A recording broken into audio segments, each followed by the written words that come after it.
and we are keeping the learning on. Is Friday acting like a Monday? It's kind of like a Monday, yes, as a matter of fact. Greg, what did you learn today? What did I learn today? What did you learn today? Actually, I'll tell you what I learned today. I was taking a training earlier, and in the context of the exercise, we were supposed to describe the symptoms of this trouble that we saw. And then we shipped our observations off to another team, and the other team had a very different context to the situation than my team had. And so they're asking basic questions like, where are you? What pieces of the system are you talking about? And we're like, duh, it's so obvious. We're looking at this piece. And so I think sometimes we're so caught up in our own little world that we don't think that, help me understand what context you're in and where you're at in it and what pieces that you're talking about. And I think I think that applies to our topic and maybe a lot of other topics as well. That's what I learned. Those are great. Are you suggesting that we elevate our vision a little bit and look out toward the horizon? Yes. that was awesome. Nice segue. I love how the script writing happens as it's live on air marvelous. As we go. Oh yes, and that was completely unrehearsed, folks. Yes, I often say that was totally spontaneous and unrehearsed. Spontaneous. Spontaneous. That was my Latin name. It's been. We have to mention already. It's Friday. Right? I was going to say it's been a long week, everybody. It's been a rough week for everybody, and some more than others. And boy, let's get our eyes up on the horizon and see if we can make sense of a few things. Take the longer view. When you're talking about the horizon, I heard somebody say this week in a session that I was in, the difference between vision and purpose. And I thought it was really interesting. Vision is bigger than yourself. Purpose is where you want to put yourself within that vision. And I just thought that was really relevant to what we're talking about in terms of eyes. Okay, that's our key message. That's it. We're done. Thanks, Patty. That clears up, and I've got homework now. No, you notice this. So I find this interesting. It's like we're looking at a horizon here on the screen. But you know that a horizon is a horizon whether you're looking at the sunrise or the sunset. And it's a very interesting concept because it's an out there sort of thing. Oh, no, I just had this song go into my head. Oh, no. Sunset. Yeah, da, da, da. Can we cut that out? Because otherwise you're going to have to pay royalties. Stop that. No, we would have to pay royalties if it was good. But next, moving right on. I'm safe. I am totally safe. Oh man, I'm glad I'm not the one who broke out into song. Oh my gosh. This is going to be a tough wrangling day for Mr. Roy. Okay, yes, it is, Roy. See what do you got, Roy? Come on. So here we go. Let's Let me take a piece of calm. First of all, let's identify the criminals involved. Yes. I know those people. I know those people. These folks here.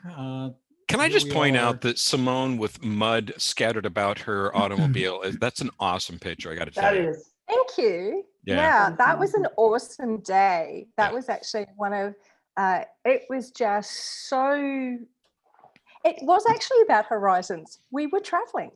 Yeah. And we were actually looking to that next place. Nice. Yeah.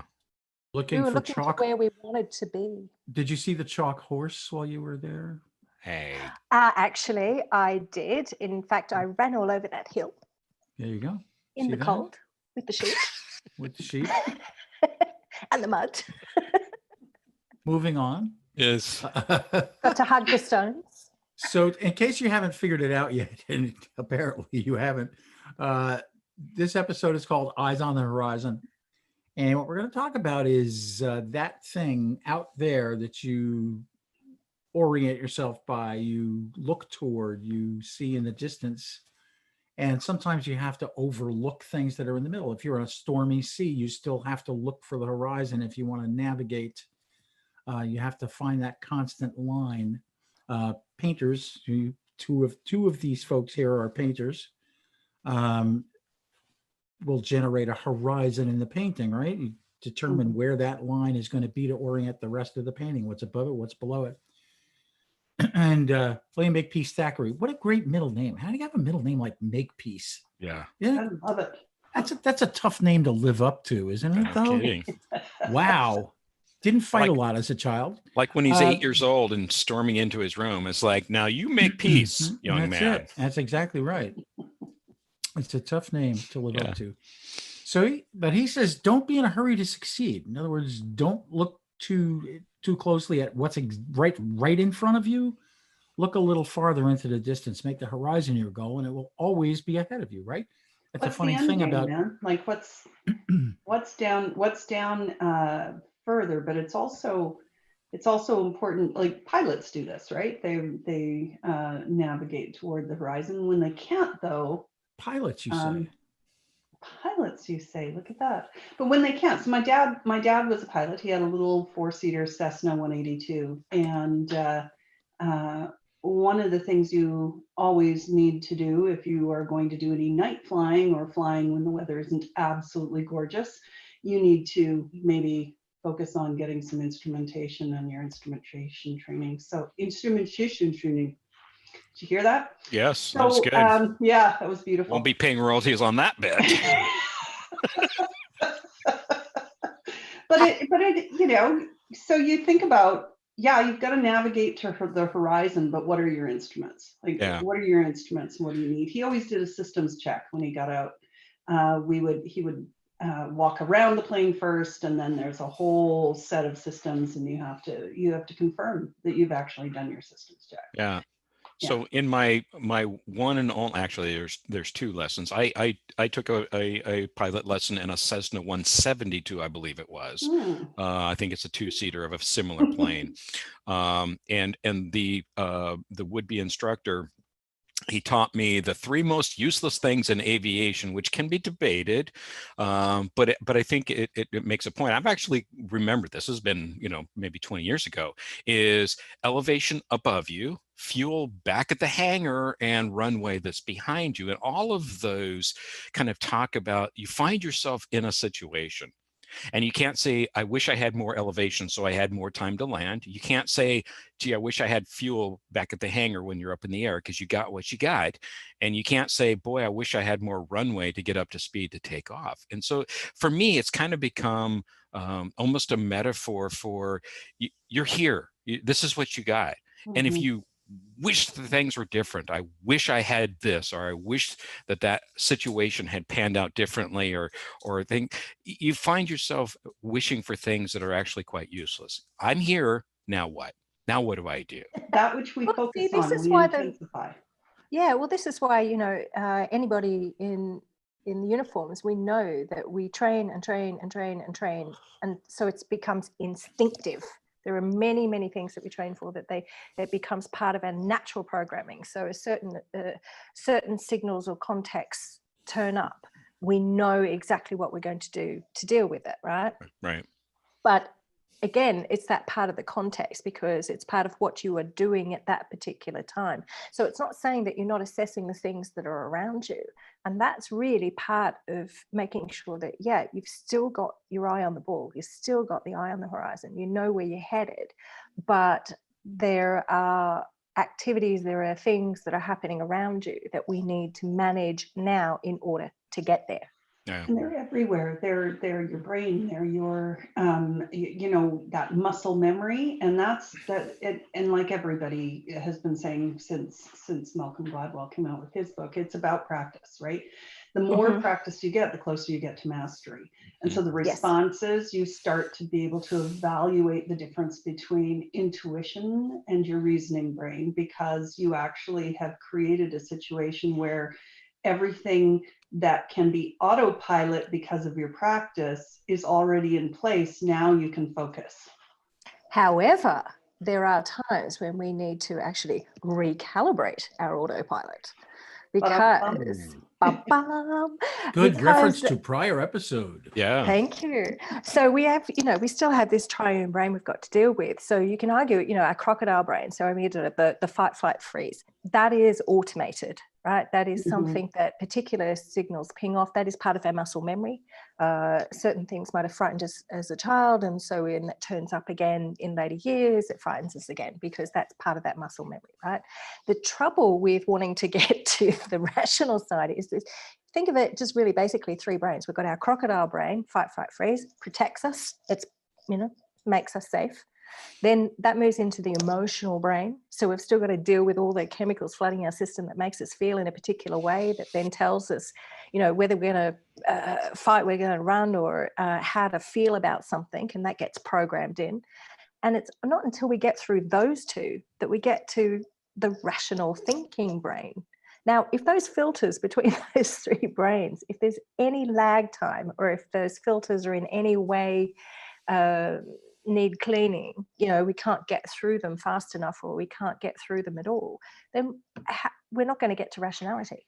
And I would argue a little bit that we weigh ourselves a little differently. So some people utilize the intuition side a little bit more, that is driven by some of their emotions, and some people utilize the rational side a little bit more than others. And so how fast we get to that is dependent upon where we sit. And I think that's a self-acknowledgement that I use my intuition more often than I do the data first. And it's not a hard stop between them. That. No, I don't think it is. It's not a hard stop between those three areas. No, not at all. But I would submit, mesh.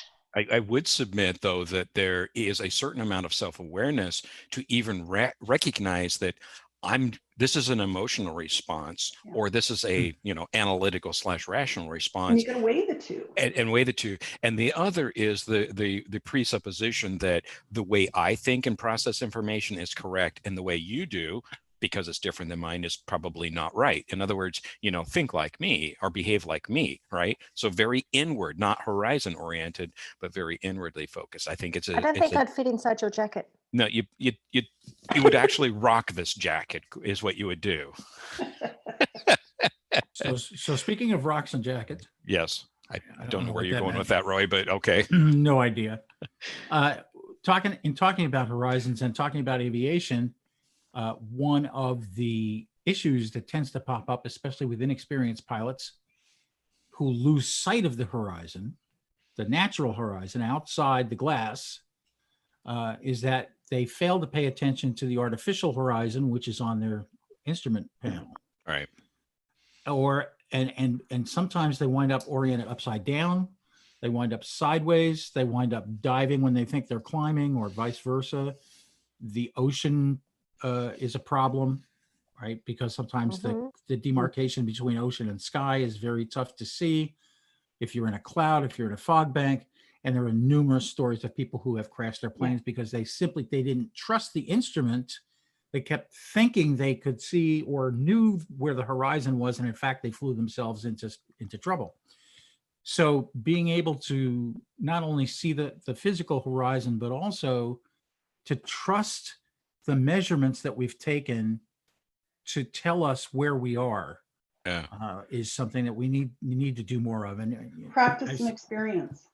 Practice and experience, that intuition and the rationality, the logic. But it's also both. Trust in our instrumentation too. Mm-hmm. I Absolutely. mean, because can I trust the information that's being given to me?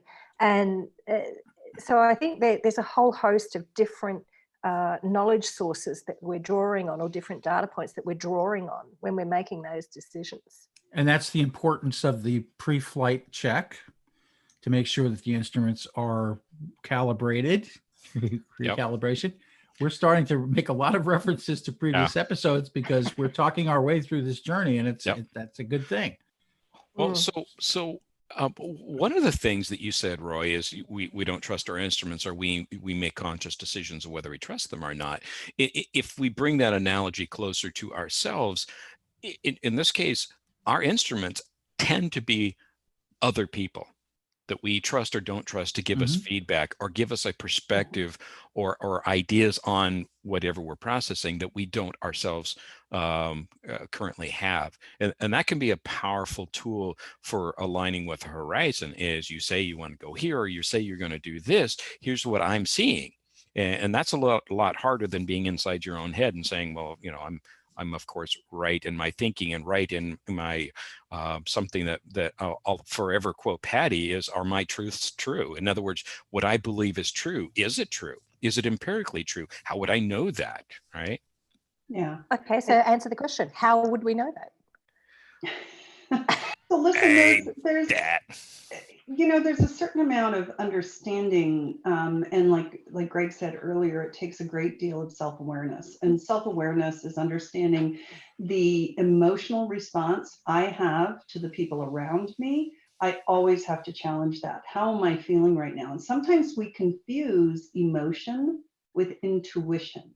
And I think it's really understanding the difference between what's my gut feel and what's my response, and really taking a look at that and then aligning it with the data. And some of those are physical things, right? Recognizing when I'm responding negatively, and that may throw false data at my intuition, because I'm defensive, or because I'm tightening up, or I feel my fists clench, or there's a real physiology around how we respond to the people around us. And oftentimes it has nothing to do with what they're saying or doing. Yeah, I think there's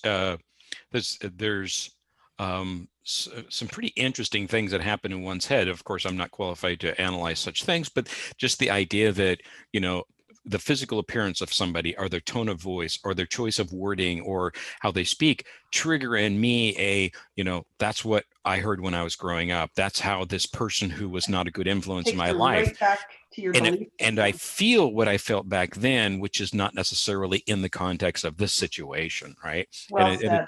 And it is really difficult to sort those things out. Why am I feeling the way I'm feeling? It's a very difficult thing. Yeah, it is. It comes back to what voices right. do we recognize inside our head? Is this our self-doubt? Is this because that was the voice of this old boss that I never got along with? Is that, it comes back to that too. Because for me, bullying is my nemesis, right? That's my kryptonite. You start bullying me and I slide into a reactionary response that is not necessarily a response that is it. And that comes from a long time ago. And I, that is a natural thing. That's a personal thing. Everybody has their thing. Yeah. But I think that, Simone, that's a great point. So this is something that you brought up in our previous conversation this week, Patty, and Deepak Chopra is credited with a quote. It's also, it may come from a Hindu expression from what I saw in researching it. And I'm going to mute for a second here, but talk more about that idea of all great changes preceded by chaos. Well, I think it would be remiss for me not to say there is a lot of chaos going on right now. And I think we have a choice. And if we can keep our eyes on the horizon, we have a choice of looking at this as a time for creating great change, whether that's within our organizations, whether that's within our own personal lives, whether that's in things that we're championing or challenging, or remembering that if we get sucked into the chaos, to the vortex that makes us feel like, oh my God, the world's imploding, we fail to actually take opportunity to take a look at what needs to be changed, because chaos occurs because something's not working. And if that's happening at your organization, you have some great opportunities to look at, as people are coming back to work, what are the opportunities here that we can change? What wasn't working before? We need to have those discussions and open that up. And if we're going to move forward in a positive manner, chaos has this wonderful open door for us to open dialogue. Speaking of which, I just want to mention this. I know we don't usually talk about what's going on right now because this is evergreen content. We hope and people will come back to it. But in a surprise, I don't know if you saw this news, there was quite the rebound in employment. The latest unemployment figures were quite surprising, which means that businesses are getting going again. So it's going to take a lot of time to come out of this period of chaos. I think, but things are not all bleak. Let's put it Yeah, that we way. have to recognize some mindsets have changed. We've said that in past episodes, and we've talked about reveling in the chaos in the past. But I think that we need to recognize how the emotionality of all that's been going on in this crazy 2020 year, which I'm seeing likened to a game of Jumanji, where we're seeing lots and lots of people have had time to really rethink, what does this mean for my life? Where is my future? Where am I going? What does this mean for my organization? And there are people out there who are, as they come back, are really doing some great work and saying, hey, we need to have a discussion. Nordstrom's CEO has called his employees in to have a great discussion about what does all this mean for all of us. And Yeah. I really think there's some wonderful opportunities to really say, are our truths still true, organizationally, personally, and with government officials and other people? We've had nothing like this global thing, and we need to challenge the past and really see what could we build, and the horizon is that future. That's that vision. What are we building? And I think part of the idea of chaos precedes its great changes. We have this tendency to think that our thinking is correct and that our conclusions about what we think about is correct. And to a very significant extent, I feel like we can't move forward until we're willing to put our thought processes on hold and concede the possibility that there's other ideas or other thoughts or other conclusions or other perspective on this that I don't possess, that I need to get that I could benefit from taking in. And to do that, I have to suspend my own desire or want to be right, or face the fear of, well, to entertain that thought, I have to recognize that maybe I'm wrong, or I fear that I might be perceived as wrong, whatnot. And when we're boldly face that and move in the horizon, I think that opens up the door of actual change in your own thinking, your own circumstances, in the society, in the world around you, the companies that we work in. I think that's where we start seeing actual change. Mm-hmm. And I think it's in relation to that, a phenomenon, of course, that happens with horizons is that when you keep moving toward the horizon is always out there. As the quote said, it's always ahead of you. Yeah. You never get any closer to the horizon than you are if you're in a flat place. It's always going to be that far out.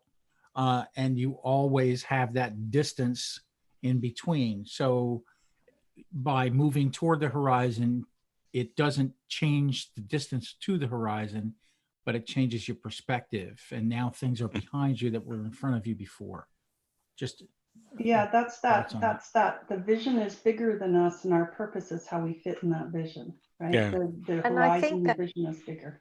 Yeah, I think the very fact that it keeps moving as you move is really interesting, because that the perspective shifts. It's one of the reasons I so much love the traveling. I've got so many photographs. I mean, I absolutely love my photography, as people probably notice if I keep changing my Zoom background, because it's just one of those things. But whether I'm flying and I'm getting, and the different day, times of day in which I'm flying, that, and the way the horizon shifts and tilts in some of them as the plane shifts and tilts, and the same when you're on board a ship, the same when I'm on a train, and the same if I'm lucky enough to be the passenger in the car, and just to allow my eye to shift with the changing scenery. And I think that's a really something to be to take into account. Are we creating the chaos, if you like, or is it happening to us? Because we can just be the passenger on the journey with it, or we can actively participate in it. Or it might be one of the things, as we discussed earlier, that it could be our memory systems have, pinged us and has put us into a particular mode to behave in a particular way in that circumstance. So I think I enjoy that movement. I enjoy the changing of the perspectives. And that's definitely part of the thing helps us understand whether we are passive or active in it. Are we doing it to ourselves, or are we? Is it being done to us? Yeah, I think if you're going to navigate your horizon, you have to, just like a pilot, you have to know your instruments, and you have to develop those. And we develop those as we go, right? What do we trust? What is our systems check? What are our habits and consistency? So if we're going to be able to maintain stability, we absolutely have to create consistency and continually asking ourselves, and then how do we bounce back? That neural agility. I'm having a hard time with my mouth. It's a Friday word. That's awesome. It's early here, I think. Not as early as Greg, but definitely earlier than Simone. She's had a day to make her mouth work. Correct. And it's still not. And it's working. It's working now. But bouncing back, right? What does resilience mean for me? Well, when you're creating those habits, that consistency, that constant systems check, questioning, saying, are my truths still true? Let's navigate this. Where is my horizon? And sometimes the horizon looks different. Sometimes it looks like a sunset. Sometimes it doesn't. You have to really take a look at, has my horizon changed because of new information? What, where am I in that day, right? In the day of my life with this horizon. It's what are your instruments, but it's also, who are your team? Like, what's your support system, your family, your friends? Who are the people I can trust to help me stay on track with that vision, that horizon? So one of the things that I've been thinking through, and it ties on multiple things that we deal with in our information technology industry, but the concept of systems thinking, and the idea that systems behave in fairly predictable ways. The system behaves the way it should, the way it's designed to, the way it's supposed to work. And so when we see a system, they call them complex adaptive systems, when we see a system that's behaving in a way that we think is wrong or incorrect or chaotic, in many cases, it's behaving exactly the way it has. You've just never seen this part of the system's behavior. And I'm not going to plug a book, but I read an interesting book recently. And one of the phrases that jumped out at me was, in order to understand the context in which you're operating, this author suggests that you provoke and observe. In other words, do something in the context and then observe what that happens. And it's not unlike the Cynefin framework, where depending on the context, your behavior is different. Run an experiment, try to learn something about it. But so often we spend time trying to make the system behave the way we believe it should behave, or lamenting the fact that the system is nonlinear and it's broken, and it's not working the way we think that it should. And I think that's wasted time. And I think that the more quickly we can get to this behaviors of the system, whatever that system is, cultures, corporations, relationships, with bosses or others, when that system is behaving in an irrational way, or a way that seems surprising to us, what can I learn from this? This is a new facet. This is a new piece of information. This is a situation that I've not seen before. Rather than gut instinct stopping us, closing the door, saying the system's broken, it's not right, it doesn't work right. It's not broken. It's exactly what you said. It was designed to function exactly the way it's functioning, and or it's functioning as it was designed. And I love what you say there, Greg, in terms of taking a step back and really looking and observing. Yeah. So, someone I really admire said online this morning, listen and learn. I'd say rinse and repeat. The the goal then is to really, if you remove your focus, and that which we focus on, we intensify. Simone and I talk about focus a lot. From it's broken to what can I do for input that will make this different, then now you're changing the story, right? Yeah, and I think it depends on how we want to do that. I think this is the importance I place around agility, or neural agility, if you like. Is it emotional agility, which does exist? There's the various ways that we look at that takes cognitive diversity. It's really important that if, here we are looking at that horizon, we're trying to keep our eye on what's happening. But when we find ourselves where either the system, we don't find we're fitting with the system, or the system's not fitting with us, whichever way that happens to come to your awareness, reach out to the team, reach out to people that are sort of backing you up, reach out to, see, in Australia, we don't like poking things. They tend to bite back, and so, not a good idea to go poking sticks into the lovely little water holes. You might end up with a blue ring octopus on your face. So it's okay to make a change somewhere to see what the reaction will be, but there's still that need for I guess a safe space in which that you feel that you can push those boundaries that little bit further and make that next step to get to the next part of looking at the horizon, or get to see the new perspective. I like that. Mark Crowley mentions something. He says, here's a great acronym you can use. It's called BRAIN. What are the benefits? B. What are the risks? What are the alternatives? What does my heart tell me? And what if I do nothing?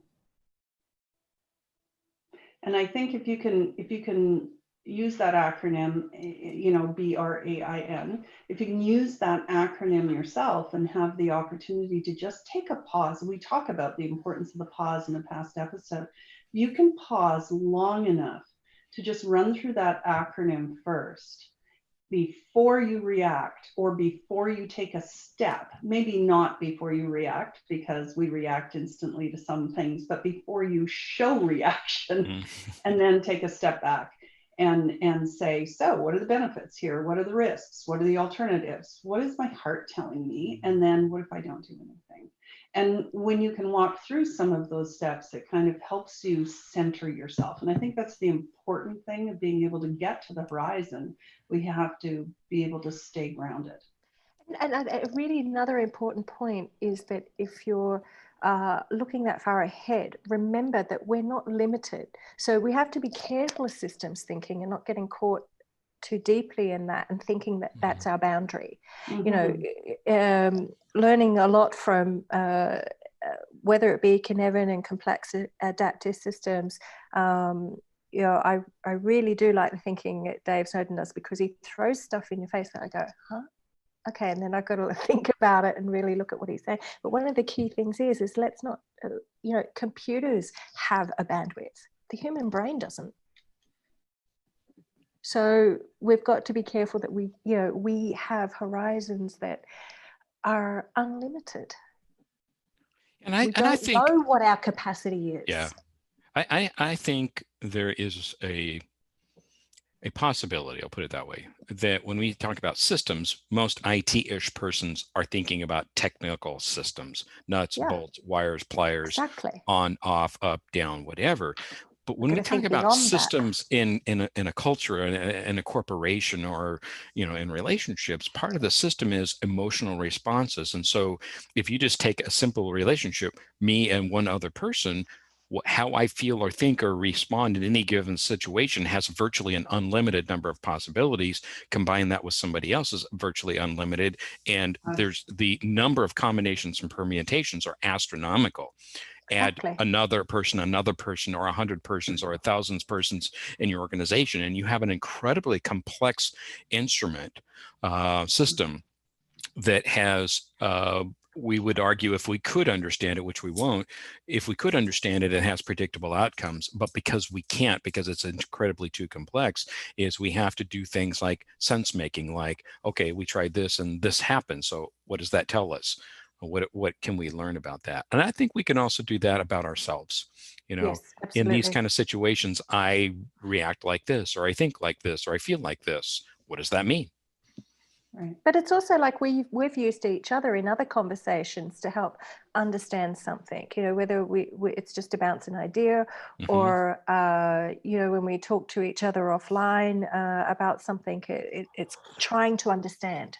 I mean, the whole reason we communicate is to either understand and or do something, right?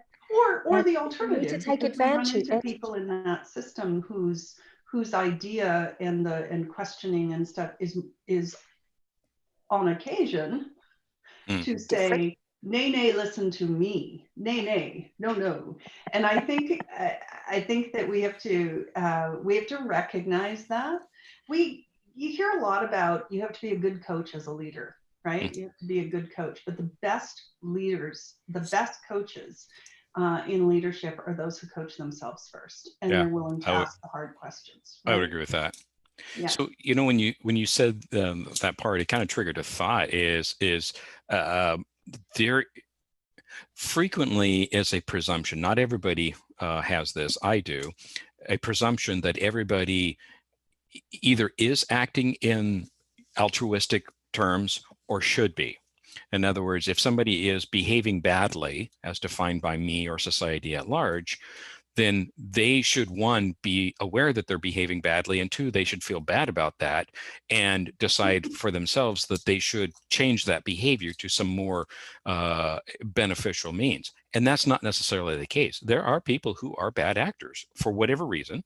They behave in a way that seems to make sense to them for whatever reasons, and I don't get to vote no on that. It is. And oftentimes they're unaware of it. They're unaware of it. They really, you know, I think if we move from should to intentionality and recognize that most people don't wake up in the morning and think, I mean, most people don't wake up in the morning and think, oh man, just make Patty's Day miserable. That'd be awesome. You know? I really think we have to stop. I talk about interpretation, kind of my little made up word in one of our coaching sessions and a chapter of a book I've written. And I think that we have to constantly remind ourselves as well that they didn't wake up this morning with a plan to screw up my day, right? So taking a step back from that and really asking the important questions that will move something forward. So you have to ask yourself first in a positive direction, a future forward direction, keeping that horizon in mind. I think that you're right, but I think as certainly I know Greg knows, and I know, and I'm sure the rest of us know as well, that there are people who wake up in the morning and have plans on screwing up your day. Right, but by percentage. Yeah, by percentage, right. Not very big percentage, but oh boy, when you're in the middle of it, it seems like it's everybody, or might as well be. Well, see, all the more reason we need to have that agility. Yes. Both our thinking agility and emotional agility, yeah. And that we understand our resources, that we know what we can call upon to maneuver to that next position, to continue towards the horizon. And with those people, we move away from our intuition, which guides us usually in that complex adaptive system. And we have to move more to our reasoning brain, where we have to prepare before we walk in. Yeah. You know, the other thing is having that sense of hope, having that sense, you know, when you're standing on the edge of the ship or standing on the edge of the shore, or, you know, when you're just looking out, because the horizon is always moving, you don't always know what's beyond it. Yeah. You can't see what's over the curve, right? So having that sense of curiosity, wonder, excitement, you know, it comes back to having that adventurous spirit too, I think. I love that. To move as you're on the beach with a beautiful sky behind you. So one of the things that I've done along those lines, and this is going to sound like really horrible positive optimism, you know, like put a note on your mirror about how wonderful you are. It's not that. At least it isn't for me. People will say, "So how you doing?" And I've started taking upon myself to say, "I'm doing awesome." And the reason is because me, separate from the circumstance or the challenges around me or frustrating things or difficult things or whatever, I'm actually doing quite well. And for me, it's a, if you're going to ask me how I am, I'm doing wonderful. You might have a different opinion about that, and that's okay. But if you ask me, I'm doing awesome. Simone, how are you doing? How am I doing? Okay, so normally I answer fine. You see that? No, you can't say fine. Fine. There's all different ways you can say it, But It's you know what it sarcastic. really- I'm fine. Yeah, you can say, "Oh, I'm fine." Yes. But I'm fine. But it stands out for freaked out, insecure, neurotic, and emotional. That's what it actually nice. says. Yeah. So no, I'm also. Come on, you just got to check out. You just got to look at. You just got to look at where you've been. Look through your photographs. Look at the people around you. I mean, there's a long saying we hear, especially in IT and engineering. There's an expression, hope is not a strategy. And you know what? I argue with that, because hope actually is a strategy. It's what gets us through life. That narrow part of the river that we have to paddle like hell through. Heck through. That. How the heck did you say that? Hope is a strategy. Hope is sometimes the only way we get through some really tough times. And I love that, Simone. I love that technique of stop for a minute, take a look at the people in your life, the photographs, the places you've been, the memories you have, and really bring those forward and take that to your future. So take the energy of that. I love it. At the risk of positive affirmations and all that, which is not me at all. Anybody that knows me well knows that this is not where I live. But the idea of I'm here, right? And everything that I've done before is strong evidence that whatever I face now, I'm going to be okay. I can figure it out. I can deal with it. I can adapt. I can cope. I can overcome whatever it is, because the fact that I'm standing here and whatever that thing was didn't take me down and didn't whatever annihilate me, I can do this. And so I woke up this morning. That was a good start. Yeah, it was a good start. And then you're on with me and Roy and Patty, right? So I mean, how much? I told you this how is much better? My week with you guys. This is my Freaky Friday moments. I love. And I hope that Roy and Patty and Simone are positive and affirmative this morning, because that's my strategy. Hope is my strategy. Just remember, when you feel like you're the eye of the storm, the eye is the place that is the most calm. Yes. But is it the eye in the team? eye of the storm? Yeah, there's no I in team. But I'm thumped, right? It's just, there is an I in team, but you have to look for it. Okay. Yeah, it's. It's don't even. What? Wait, what? There is an answer to that, but I'm not. I'm not even going there. Patty's going to make an infographic and post it. That's what she's going to do. That's what's going to happen. Yeah. Speaking of which, I should mention before we part company for the day, we do have a little website going with this conversation, which is KTLOlearn.com. So maybe you can stop by there. We've got some blog posts up there, some helpful infographics from Patty. And so take a gander at that. You've already seen our Twitter handles, and we're all on LinkedIn. You can reach out to us. We love to have conversations with people because we like to learn, which is why we're doing this in the first place. Exactly why we're doing this. The conversation for sure. And this is, as we say every time we do one of these, it's not a webinar. It's not intended as training. It's training for us in the sense that every time we talk to each other, we learn something. Yep. And we have a discussion earlier in the week, and we pull up some key points that we want to talk about. And then we talk our way through it on a Friday morning and maybe capture some of those things for you. And we hope that and sometimes completely ignore it and go somewhere else. I was just going to say, Simone, sometimes Simone goes off the rails and we just have to figure out where she's at. I'll go off the rails. No, I'm just gonna take you along for the ride. No, I want to blame her. This is my, because I'm awesome, right? So here's the other thing. No matter which direction we look, we have a horizon, right? So if we do go off the rails, we still have the horizon. Exactly. It's just a different journey. My hope this week is everyone keeps the learning on. Ooh, good segue. And we'll see you next time on KTLO. Keep the learning on.